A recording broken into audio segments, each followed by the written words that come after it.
Kabanata 2, Friends. I feasted the fine sand of the shores of Castellona.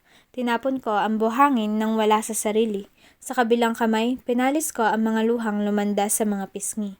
Early this morning, we headed to the airport for the flight. Magtatanghali pa lang, nandito na ako sa aming mansyon. The old Spanish-inspired house still looks extravagant compared to the modern designs houses I see back in Manila. The grounds in front of it are covered with green grass na unti-unti ring nawawala sa di kalayuan, napalitan ng buhangin. Beside this lot is the right wing of the Coast Big Hotel building. Tumunog ang cellphone ko at hindi magkanda-ugaga ang paghagilap doon. It's Harper and I've been calling him since I got here. Hello? Nanginginig ang boses ko. Hello? Halatang kahigising lang. I'm sorry kagabi. I'm sorry talaga. And on your birthday. It's okay. The party resumed pagka-uwi mo. Medyo nakakahiya lang. Umuwi na rin si Rem kasama ang mga pinsan niya. Nasabi nga ni Philly sa akin, "Are you grounded?" He asked. "Can I come near your house?" Kinagat ko ang labi ko. Harper, kasi nasa Castellona ako. Castellona? Sa probinsya ni Mami, sa Aklan. Umalis kami kaninang umaga. You're going to be there for the whole summer? Ang sabi kasi ni Mami, baka rito na ako mag-aral. Hindi ko sinabi sa'yo noon kasi iniisip ko makakagawa pa ako ng paraan para bumalik dyan. Amber, are you serious? Tumaas ang tono ng boses niya. Gagawa ako ng paraan, Harper. If you can just be patient and... Fine, then I'll wait until you find a way to come back here. Matutulog muna ako, inaantok pa ako. Harper! Narinig ko na ang pagkamatay ng linya. Niyakap ko ang aking mga tuhod at pinikit na lang ang mga mata roon. I hate this place. Ito ang mga magiging dahilan ng pag-aaway namin ni Harper. If only I can just convince Mommy that this is the worst place ever. Umihip ang malakas na hangin dahilan ng lagaslas ng mga dahon. My hand heated a bit so I opened my eyes. Nakita kong nadadaanan ito ngayon ng sinag ng araw dahil sa pagkakahawi ng mga dahon sa hangin. I moved my hand to get some shade. Muling humangin at ngayon ang buong katawan ko na ang nahanap ng sinag ng araw. Pagod ako, nagbuntong hininga at tatayo na sana nang nakita ko ang anino sa buhangin. Tumayo ako at tiningnan ang pinsan. Mikael is taller than me now.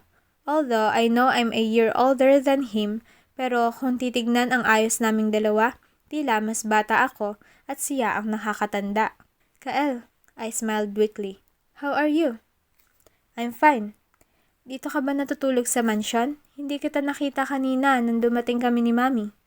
Maaga akong nagising. Sumama ako sa mga maingisda, he said. Napakurap-kurap ako.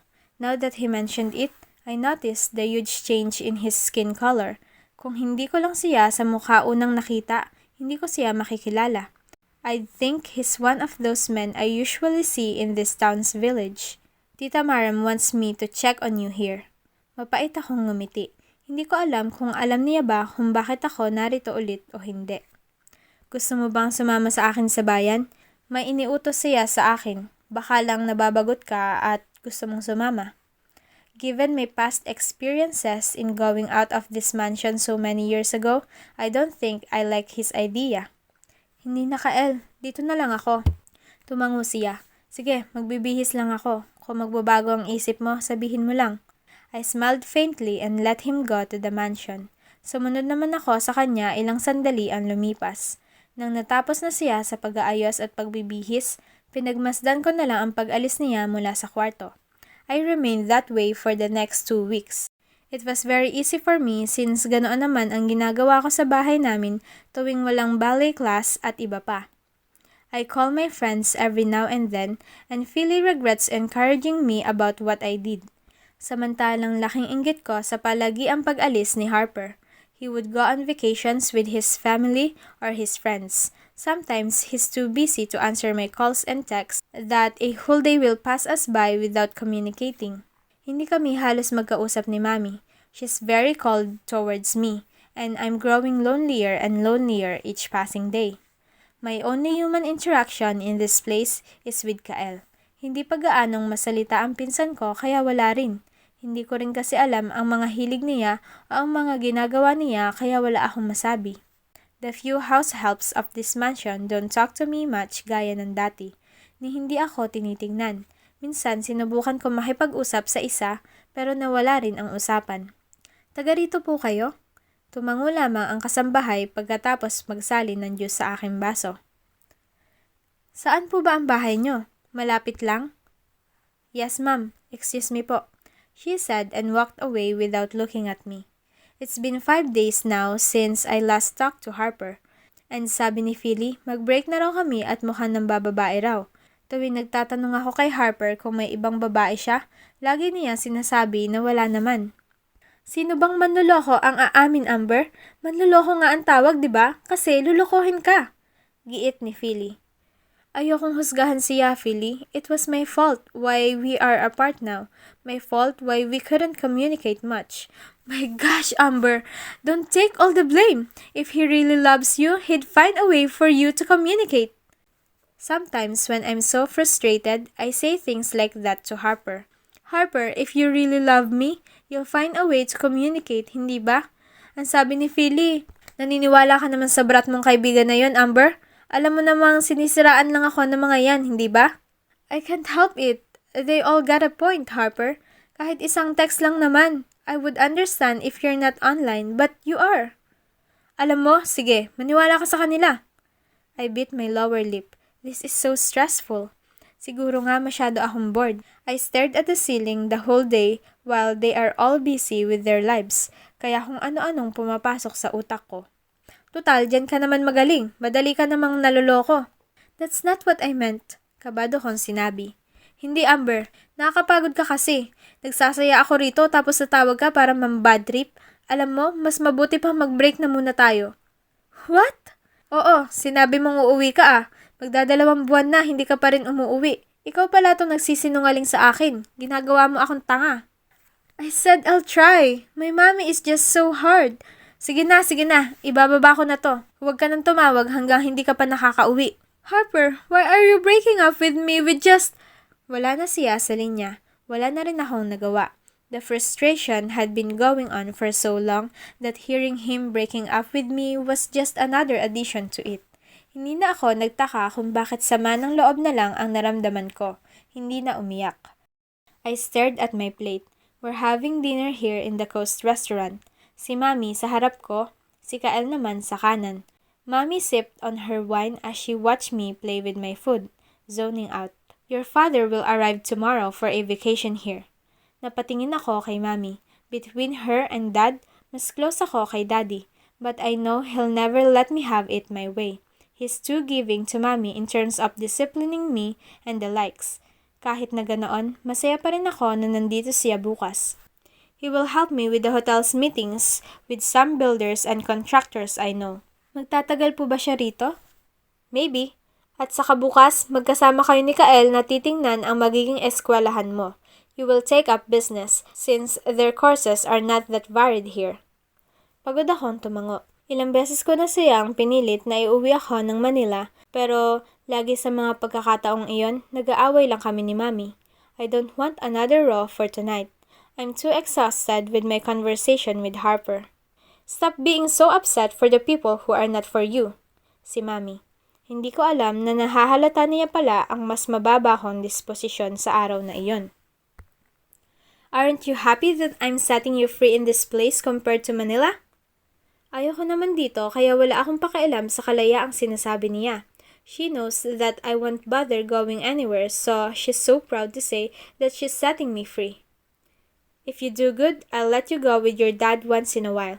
Make that your motivation. I want to be motivated by it but I'm just too sad to be.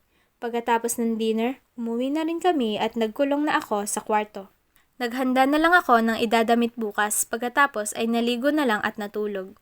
My daddy's arrival will be later this afternoon. Kaya naman, nung umalis kami ni Kael sa mansyon, wala pang ibang taong naroon. Akala ko yung driver namin ang magdadrive. Nagulat ako nang si Kael na ang nagmamaneho. He claims that he has a student's license and that he's already good at driving. Madalas akong utusan ni Tita Marem kung saan-saan kaya natuto na rin ako. But you can always contact the drivers, I said. But I can do it too. When the hotel is fully booked, you won't find much drivers around, so I'd rather drive myself to town. Ah, pareho ba ang school natin? Hindi, pero magkatabi lang. I nodded. Nilingon ko ang bintana kung saan kita ang maraming windmills. Kung hindi kalayuan ang eskwelahan dito, nasisiguro kong tanaw ang tanawin na ito roon. Tama nga ako. The car parked just a few meters from the school. Kitang-kita sa taas ang tatak ng magkatabing paaralan. Isang pangkolehiyo na may mas malaki at mas maraming building. Sa malayong kabila naman, ang high school. Bumaba si Kael kaya ganoon na rin ang ginawa ko. Maiilang estudyante ang papasok at palabas sa eskwelahan. Pare-pareho silang may dalang brown envelope at halatang mag-e-enroll o kagagaling sa pag-e-enroll. Hindi pa kami nakakapasok, binalingan na kami ng iilan. Iilang babae ang nagbulong-bulungan habang tinitingnan si Kael. Nang bumagsak ang tingin sa akin, muling bumalik sa mas tahimik na bulungan. Ibinili ni Tita Marem sa akin ang mga dokumento mo. Sigurado ka ba sa kursong kukunin mo? Yeah, I like fine arts but business would also do me good in time. Nagtagal ang tingin ni Kael sa akin bago kami sabay na pumasok sa gate. May narinig agad akong mga tumawag at bumati sa kanya. Kinawayan niya ang mga ito. Nang nilingon ako, napawi ang ngiti ng mga iyon at tahimik na lang na tumitig. I glanced at Kael. Binabasa niya na ang bawat label ng mga silid. Tinuro ko ang isang banda kung saan may nakalagay na freshman enrollment. Baka roon, Kael, sabi ko. Tumango si Kael at nagtungo na kami sa itinuro ko. Nang humalo kami sa nakakarami, nilingon niya ako. Dito ka muna. May pinapakiusap si tita sa akin sa registrar. May itatanong lang ako. Sige Kael, salamat. Habang nag-uusap kami ni Kael kanina, hindi ko nakakaligtaan ang titig ng lahat ng naroon sa akin. Tumigil ang katuwaan at napalitan ng bulungan. They turned their head towards me and then back to their friends to whisper things. It's weird, but maybe they just think that I'm new here, kaya ganoon. Lumapit ako sa isang grupo ng babae. I smiled at them when they all looked at me. One girl tried to smile too, so I guess they can be friendly. Tumikhim ako at nahiyang tumayo lang doon sa tabi nila habang nakatitig sila sa akin. Freshman din kayo? Nagkatinginan ang grupo. Walang nagsalita sa kanila ni isa, pero ang babaeng tipid na ngumiti kanina ay bahagyang tumango naman ngayon. Palakaibigan akong ngumiti at tumango na rin. Ako rin anong course nyo? Baka magkaklase rin tayo. Sabi ko sabay gala ng tingin sa kanilang grupo. Nabitin sa ere ang labi ng mabait na tumugon kanina.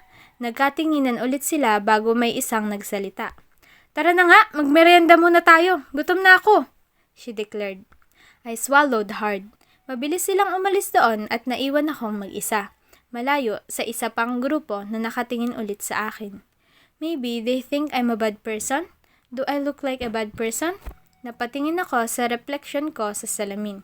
Nakita ko roong may grupo ulit ng mga babae ang nakatingin sa akin kaya nilingon ko sila at nginitian na rin. Nagkatinginan sila. Hindi pa nga ako nakakalapit o nakakapagsalita, umalis na sila roon. Hindi ba yan yung... Hindi yan, mas bata. Hindi ko pa nakakalimutan ang ginawa ng pinsan niya kay Kuya Sibal. Narinig ko ang usapan ng ilang lalaki sa likod ko. Bumaling ako sa likod. Sa dami ng naroon, hindi ko sigurado kung sino ang naririnig ko. Ang alam ko lang, nakatingin din sila sa akin. Anong sabi noon? Ni-rape ni Sibal yung... I smiled at a group of girls who only laughed and rolled their eyes at me. Tumikhim ako at bumaling na lang sa pintuang pinasukan ni Kael kanina. Sarap gumanti. Raping ko yan Para ngayon, totoo na talaga. Nagtawanan ang mga lalaki. Nilingon ko ulit ang likod ko pero marami akong nakitang nag-uusap at nagtatawanan. Ipinagkibit balikat ko na lang iyon. Hindi naiintindihan ang lahat. But what I did realize and remember is that the people of this town are not very friendly. Oo nga pala, nakalimutan ko ba? I smiled bitterly to myself. Ayos na raw, salubong ni Kael sa akin. I felt so relieved when I saw Kael coming towards me. May dala siyang papel na kailangan kong sulatan ng mga detalye. Nagpa siya kaming gumilid muna habang nagsusulat ako. And while writing my details, my heart hurt thinking about my days ahead. We ate our lunch at the school's cafeteria. 2:30 nung natapos namin ang buong pag-enroll. Tuluyan ko nang natanggap na talagang mag-aaral na ako rito. I tried to smile again at some friendly-looking girls, but they looked away before I could even speak. Mahirapan yata akong makipagkaibigan dito, Kael. Mabuti ka pa, marami ka ng kaibigan. Sabi ko nang naglakad na kami pabalik sa sasakyan. Hindi naman, you're friendly and even more sociable, so for sure, it will be easy for you. Nagbuntong hininga ako. Ewan ko, pero hindi ako makatsyempo sa mga freshmen kanina. Nilingon ako ni Kael. Malungkot ko siyang ninitian bago pumasok sa sasakyan. May ilan akong kakilala na incoming freshmen dito o di kaya nag-aaral na rito. Gusto mo bago tayo umuwi, bumisita muna tayo roon? Tumango ako.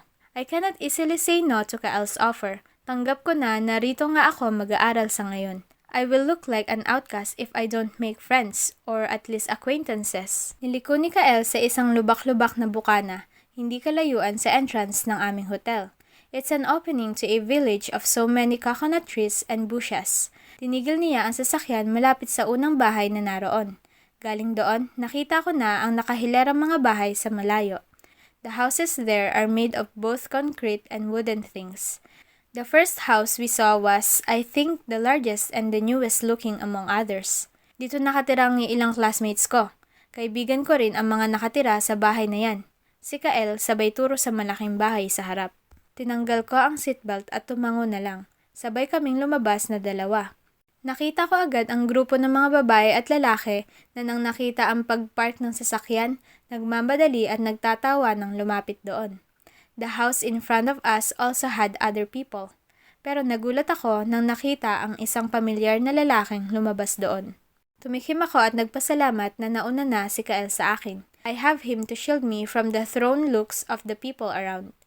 Halos sumiksik ako sa anino ng kanyang katawan nang bumaling ang lalaking kalalabas lang sa bahay na iyon. I remember that summer when I started hating the whole place. Lumunok ako at binagsak ang tingin sa mga kamay kong nag-aaway at nagpipisilan. Kael, natagalan ka ah. Akala ko ba... Marami sila roon. In front of me were his friends. Kaedad niya ang mga ito. Samantalang sa likod niya ay ilang mga kaedad o di kaya'y mas matanda ng ilang taon lang sa akin. Sinamahan ko pa ang pinsan kong mag-enroll. Si Amber nga pala. Sabay lahad ni Kael sa akin sa maraming kaibigan niya. Tinapangan ko ang sarili. Nag-angat ako ng tingin at nginitian ang lahat. Nice to meet you all. I'm an incoming freshman of business. I hope I can be friends with you. Sabi ko sa formal na tono, gaya ng nakasanayan. I looked down. Medyo ilang ako dahil bukod sa grupo ni Kael, naroon din sa likod nila ang mga nakakatandang batch na pamilyar na rin sa akin. Nag-uusap-usap sila kanina pero dahil dumating kami, tumahimik at nakinig. Nice meeting you. Napatingin ako sa babae nagsabi noon. Nagkatinginan kami saglit bago niya nilingon ang ilang kaibigan. Kael then looked at his friends. May sadya nga pala ako. Si Kael sabay lapit sa ilang mga kaibigan. Iniwan ako sa harap ng ilang naroon. I was left all alone. I pinched my fingers nervously. Kael and his friends went away to talk about something and I was left where we were standing. At sa harap ko ay ang grupo ng mga pamilyar sa akin. Nagtagal ang tingin ko sa lalaking naglilinis ng kanyang motor. I saw the man's smoky gray eyes piercing through me. Nagkasalubong ang kilay niya, but amusement is etched on his sensual mouth. I cleared my throat silently as I hear my heart beating loudly for some reason. I remember so many instances of that summer when I tried to speak to that man, only to shut my mouth up. I suddenly remember everything so clearly that I almost forgot how much I tried to block those thoughts away in my mind. Jackson Riego, I heard, is the son of Mommy's friend. Naikwento ng isang serbidora sa hotel nang nasabi kong inaaway ako ng mga kilala kong taga Costa Leona. The server comforted me and told me that Jackson Riego might be friendly since he is the son of my mother's friend. Kaya naman nang malaman kong kaibigan ni Mommy ang tatay ng lalaking iyon, I got desperate to gain a friend because of that. There were many instances where I failed to strike a better conversation because I was too nervous to do so. Hindi ko alam kung bakit. I just know that the way he looks at me strips down the confidence I have earned in personality development classes. It was very odd. He was not handsome for me. His gray eyes looked too vicious for me. His golden tan skin paired with thick brows and thin green lips made me feel dark and gloomy. He wasn't handsome for me, ulit ko. And yet, he had girlfriends, I know. I heard some of the waitresses then. Wala na sila ni Claudia. Baliw rin kasi ang babaeng yun. Oo, pero nakita ko sila magkasama ni Kiara. Ang sabi-sabi, sila na raw. He wasn't handsome for me, but there's something about his air that makes me so nervous. I'm almost trembling, now more than ever. Noon, sa mura kong edad, hindi ko inalintana iyon. I explored the depths of his smoky, dark gray eyes in the hopes to earn a friend. Right now, I have no intention anymore. Isang tingin sa mga mata niya, alam kong hindi pwede. Nilingon ko ulit si Kael na nakalayo na kasama ang mga kaibigan. Susunod na sana ako sa kanya dahil sa kaba sa harap ng mga taong ito, kaso nagpa siya akong tatagan ang sarili ko. I won't earn a friend if I don't try. Hi, I'm Amber. Anong kurso mo? Baka magkaklase tayo. I stuttered. Epekto pa ng kabang nararamdaman. Education kami. Ito, engineering. Hindi tayo magiging magkaklase. Baka sa minor classes like math and English, we will be classmates. I said positively. Nagtawanan sila at nagtinginan na para bang may mundong kanila and I'm an intruder. Halina kayo! Sa dalampasigan muna tayo! Jax! Tumango ako at sinubukan sumama pero bahagya silang tumakbo at nagtawanan. Sa huli, tumigil ako dahil naramdamang hindi ako welcome. My smile faded away. They were calling the man cleaning his motorcycle, but he only laughed. Naglilinis pa ako! Binalik ko ang tingin sa nagtatawa ng mga babae at narinig na si Jax lang ang tinatawag nila. It was obvious that I was not welcome. I suddenly felt stupid for being there. Umalis si Kael at iyong mga sinubukan kong kaibiganin ganun din. Jax, narinig ko na may offer na magtuturo ka habang nag-aantay sa board exam. Nabitin ang sinabi ng lalaking lumabas. I immediately recognized him as Tito Achilles, Mommy's friend. He looked shocked to see me there. Galing siya sa loob ng bahay na nagsalita at pagkalabas ay nakita agad ako. Oh, Iha! Napansin agad ako. I've never been so glad to be noticed my whole life. Malaking bagay agad sa akin iyon dahil ilang linggo nang walang naging mabuti sa akin dito bukod sa kamag-anak. Even if I tried to be friendly, everyone's default reaction is being snobbish or rude. Hello po, I'm Amber. I smiled. Yes, I remember you. Tito Achilles smiled gently. He was a handsome middle-aged man. Kahit sa edad ay nahuhusgahan kong ganoon nga ang tingin ng maraming kaedad niya rin sa kanya. Jackson watched me. Nang nagkatinginan kami ay natanaw ang dilim ng tingin niya at multo ng ngiti sa labi. Medyo kinakabahan ako. It was as if he's reading me like a book. Dito ang bahay namin, Iha. Halika, gusto mo bang pumasok? Hindi na po. Okay na po ako rito. Hinihintay ko lang ang pinsan ko at kinakausap pa ang mga kaibigan. I glanced at where Kael disappeared for emphasis. I'm Achilles. This is my son, Jackson. Anito, sabay tingin sa lalaking tumigil na sa paglilinis ng motor. Naalala ko po kayo. Your mommy's friend, right? I don't have many friends here, so to be with my mommy's friend is kind of relieving. Hindi po kayo bumibisita sa amin. Humalakhak si Tito Achilles. Tito Achilles looks so much like his son. Dagdagan lang ng ilang wrinkles sa gilid ng malalalim na mga mata and stubble. He's very good looking, lean and fit for his age. His long wavy hair made him look like an action star from the past.